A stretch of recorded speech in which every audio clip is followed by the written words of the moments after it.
All right, welcome, ladies and gents. So everyone who was saying that Ant-Man and the Wasp: Quantumania would be an abject failure seems to be vindicated at this point.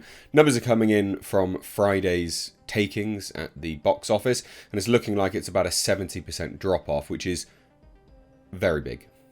Very, very big drop-off.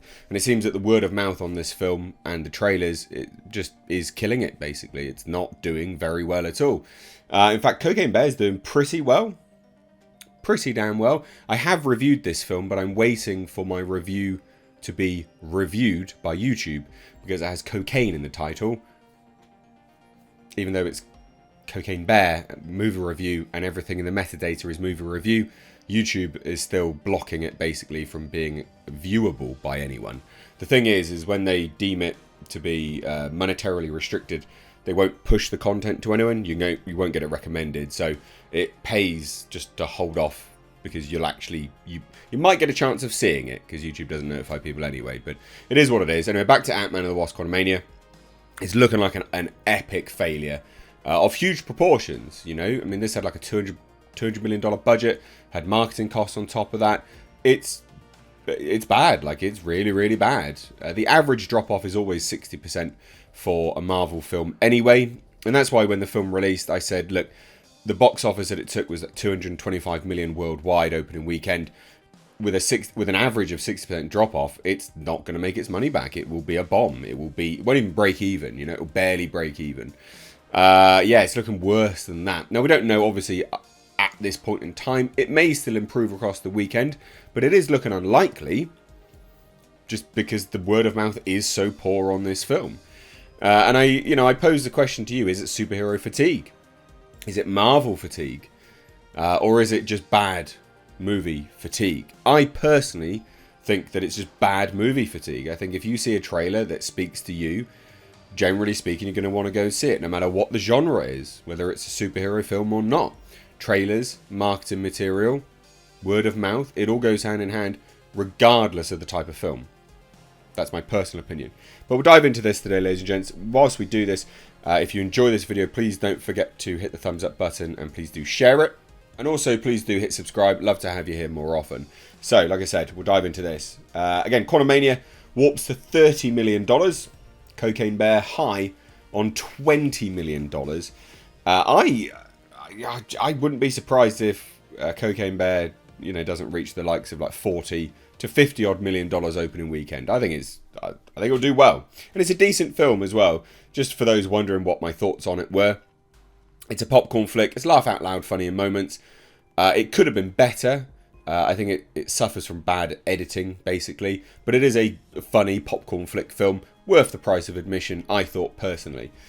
So let's take a look. Right, Friday 8 p.m. Oh no! Those tepid audience exits and B cinema score are impacting the second weekend of Disney Marvel Studios' Ant-Man and the Wasp: Quantumania, which is currently seeing a 71% drop with $30 million, which is not good.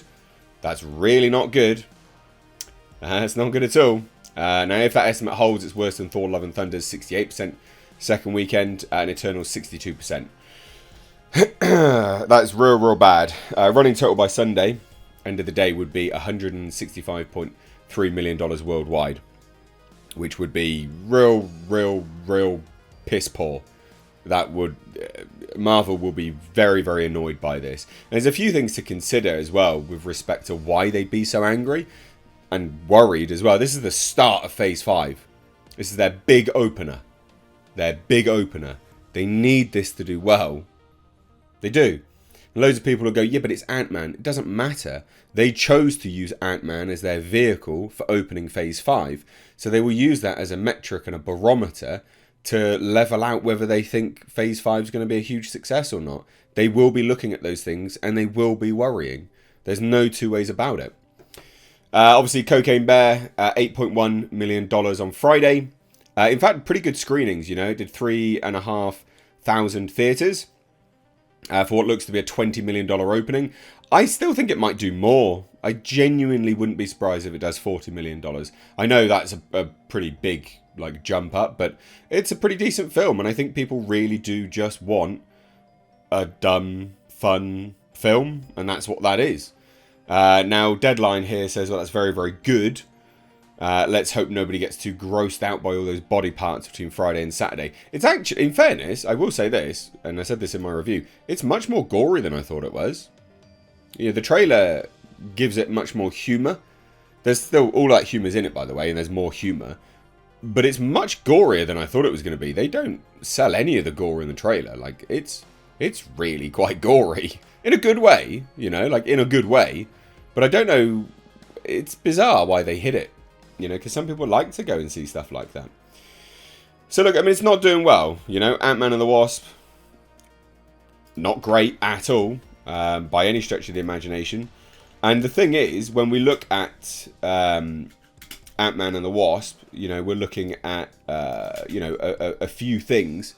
Mainly, what a lot of people always go and look at is the Rotten Tomatoes. 48% on critics and 83% audience score.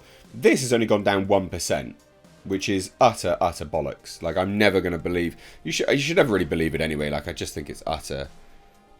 Yeah, absolute crap, to be fair.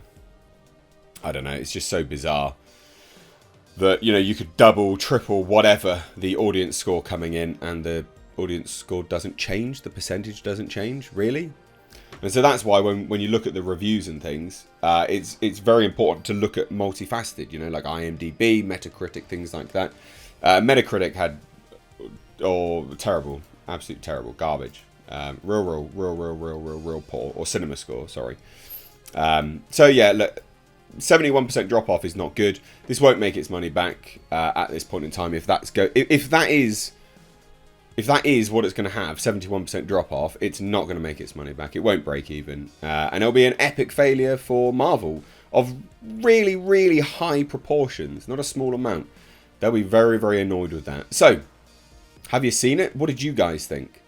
You know, we keep hearing the same stuff coming out after the fact. VFX guys are always like, look, they didn't give us enough time. It's subpar. They rushed us. They didn't give us enough resources or money, etc., etc. It's all the same. We literally keep hearing all the same stuff time and time again. So just fix it. It's not hard to fix it. And this is the problem with these kind of superhero movies run by committee at this point in time, I think. Well, I reckon they must be. There's so many different executives that are saying stuff now. But let me know what you think down below. I'd love to hear it. It's a bomb. I was right. Cheers. Bye-bye.